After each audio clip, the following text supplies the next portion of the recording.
Hello guys, स्वागत है आप सबका। तो आज हम बात करेंगे अदानी टोटल गैस की क्वार्टर 3 के रिजल्ट इसके आ चुके हैं। बाजार चालू है, अभी चालू बाजार के अंदर ही। और इसके ऊपर हम जो है डेली टेक्निकल चार्ट और एफ एंड ओ के अंदर एनालिसिस करते हैं। तो अगर आपकी इसके अंदर होल्डिंग है तो सब्सक्राइब जरूर कर लें हमारे चैनल को। अभी इस वीडियो में भी हम बात करेंगे एफ एंड ओ और टेक्निकल चार्ट की। जैसे कि हमने चर्चा की थी, ये ज़रा देखें, रिजल्ट थोड़ा सा मिक्सअप आया है। रेवेन्यू जो है वो बड़ा है लेकिन प्रॉफिट घटा है, लेकिन रेवेन्यू बड़ा है, इस बात को समझिए पहले तो। और अभी तो ये रिजल्ट आया है अभी अभी जब हम ये वीडियो बना रहे हैं। और ओवरऑल अगर देखें तो अभी 3 बजे के आसपास का टाइम हो रहा है। डिटेल में इसका जो है क्वार्टर 3 के रिजल्ट हम देखेंगे शाम को, तो वो वीडियो भी ज़रूर देखिएगा। ईवी चार्जिंग स्टेशन की संख्या क्या बढ़ी है या नहीं, कितनी बड़ी है, उसका रेवेन्यू कितना रहा, वो हम देखेंगे। वो बिजनेस मुझे काफ़ी इसका अच्छा लग रहा है। गैस का जो बिजनेस है वो तो इसका अच्छा खासा चल ही रहा है। आगे देखें उससे पहले ये जो है एक बड़ी खबर निकल कर आई है। ये अगर आपने नहीं देखी वीडियो तो ज़रूर देखें। आज ही की है, सुप्रीम कोर्ट की तरफ से सेबी के जो वो याचिका दायर की थी उसके ऊपर जो है सुप्रीम कोर्ट का अहम फैसला आया है। तो ये वीडियो ज़रूर देखें दोस्तों। और यहाँ पर सबसे पहले जो है ये समझने लायक बात है, इस रिजल्ट को बुरा भी कह सकते हैं या फिर मिक्सअप कह सकते हैं। इसका जो प्रॉफिट है वो घटा है, फिर भी शेयर के अंदर ज़्यादा गिरावट नहीं आई। तो टेक्निकल चार्ट काफ़ी कितने यूजफुल रह सकते हैं ये आप देख सकते हैं। हमने बात की थी कि 600 जो है, कल ही हमने बात की थी कि एक अच्छा सपोर्ट बन सकता है। वहीं पर इसने उससे थोड़ा सा ऊपर सपोर्ट लिया, वहाँ पर एफ एंड ओ का अच्छा खासा सपोर्ट भी था, टेक्निकल चार्ट के ऊपर भी सपोर्ट दिख रहा था। और ये भी समझने लायक बात है कि अभी मुझे ऐसा लग रहा है कि इसके अंदर निराश होने की ज़रूरत नहीं है।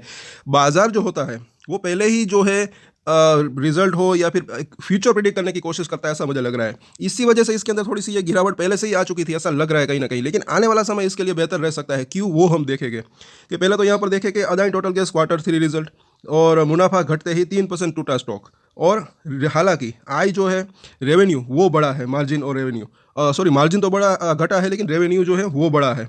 तो ये इसका शेयर का प्राइस, अभी इसको हम चार्ट के ऊपर देखेंगे। यहाँ पर अगर देखें तो अदानी टोटल गैस के नतीजों पर बात करें तो कंपनी की कंसोलिडेट मुनाफा और कामकाजी मुनाफा यानी कि ईबिटा जो है वो कम हुआ है। हालांकि आय में बढ़ोतरी जो है हुई है, 12% की तेजी उसके अंदर ग्रोथ देखने को मिल रही है। और यही सबसे बड़ा की पॉइंट है, इसको ज़रा समझिए। क्योंकि रेवेन्यू इसका बड़ा है, मतलब कि कंपनी का बिजनेस जो है वो बड़ा है। मुनाफा तो आज नहीं तो कल मुझे ऐसा लग रहा है कि वो बढ़ ही सकता है। आई थिंक आप समझ पा रहे होंगे। मेन चीज़ क्या होती है, इसकी आय यानी कि कंपनी की रेवेन्यू। ये इस बात को समझे, कोई भी बिजनेस हो, जब रेवेन्यू आता है उसके बाद खर्चे होते हैं, उसको जब घटाते हैं बाद में क्या होता है, वो नेट प्रॉफिट आता है। तो रेवेन्यू अगर जो है वो बढ़ता है तो नेट प्रॉफिट तो आज नहीं तो कल वो बढ़ ही सकता है, कहीं ना कहीं ऐसा लग रहा है। लेकिन ये रेवेन्यू बढ़ा है तो ये चीज़ यहाँ पर अच्छी दिख रही है। इसी वजह से अगर आप देखेंगे स्टॉक के अंदर ज़्यादा कमजोरी नहीं आई है, ये बात समझने लायक है। आज बाजार के अंदर अच्छी खासी गिरावट है, 1% से भी ज़्यादा जो है निफ्टी, मतलब कि 1% के आसपास आई थिंक निफ्टी जो है इसके अंदर गिरावट है। अगर मतलब कि ये ज़्यादा कमज़ोर नतीजे होते तो और मतलब कि इसके अंदर गिरावट आ सकती थी, क्योंकि बहाना है बाजार के अंदर भी गिरावट है। लेकिन फिर भी 611 के आसपास ही इसने जो है सपोर्ट लिया, वापस से थोड़ा सा बाउंस बैक भी दिया है। चलिए इसके रिजल्ट को समझते हैं और डिटेल में।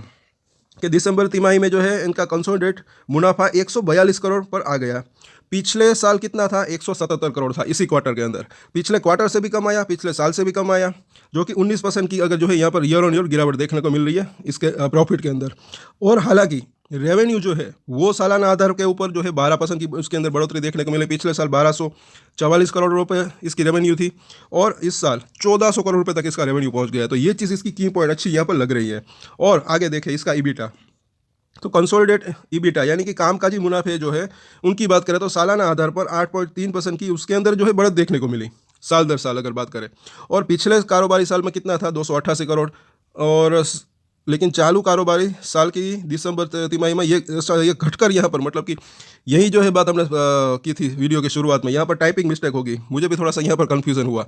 लेकिन यहाँ पर ये थोड़ा सा घटा है और ये जाहिर सी बात है क्योंकि प्रॉफिट घटा तो ईबिटा भी इसका घटा ही होगा यहाँ पर। लेकिन रेवेन्यू इसका बड़ा है, मार्जिन जो है वो घटे हैं। क्योंकि रेवेन्यू मार्जिन किसे कहते हैं, फॉर एग्जांपल अगर किसी कंपनी का रेवेन्यू 100 करोड़ है और मुनाफा 10 करोड़ आया तो जो है 10% इसका जो है मार्जिन है प्रॉफिट में, ये आप कह सकते हैं। तो मुनाफा घटा है तो जाहिर सी बात है कि इसका मार्जिन भी घटा है। इसका एक रीज़न भी है, कंपनी ने पहले ही कहा था इस पिछले क्वार्टर के अंदर। और इसके बारे में बात करके पहले यहाँ पर देखें तो इसका कंसोलिडेट ईबिटा कितना रहा, मार्जिन की बात करें तो 23% से घटकर 18.8% का रहा। और ये इसका एफ एंड ओ। और उससे पहले हम बात करें कि कंपनी ने जो है क्या कहा था पहले ही कि गैस आवंटन की वजह से, वो कमी की थोड़ी सी वजह से जो है मुनाफे पे ऊपर असर पड़ सकता है, इन्होंने कहा ही था। तो ये तो जो है प्रिडिक्टेबल ही था कि मुनाफे के ऊपर थोड़ी सी असर पड़ सकती है। हालांकि मुझे ऐसा लग रहा था कि थोड़ा सा मुनाफा जो है वो इसके अंदर ग्रोथ देखने को मिल सकती है, लेकिन थोड़ा सा और घटा। लेकिन रेवेन्यू जो है उसकी बात करें तो उसके ऊपर हमारा प्रिडिक्शन जो है सही साबित हुआ थोड़ा सा, क्योंकि वो बड़ा है, 1400 करोड़ रुपए के आसपास पहुंच चुका है। और आने वाले समय में जैसे कि हमने बात की इसके ईवी चार्जिंग स्टेशन, उसकी संख्या मुझे ऐसा लग रहा है कि काफ़ी बढ़ सकती है, उससे उसका मुनाफे के ऊपर भी असर अच्छा खासा पड़ सकता है, एक ग्रोथ देखने को मिल सकती है, ऐसा मुझे लग रहा है। और जैसे कि कल भी हमने बात की थी, ये भी बात को जो है नोट करके रख सकते हैं कि जो गैस की कंपनियां हैं उनका अगर पी रेशियो देखें, सब इनके पीयर्स कंपैरिजन, इसका पी रेशियो थोड़ा सा नीचे है।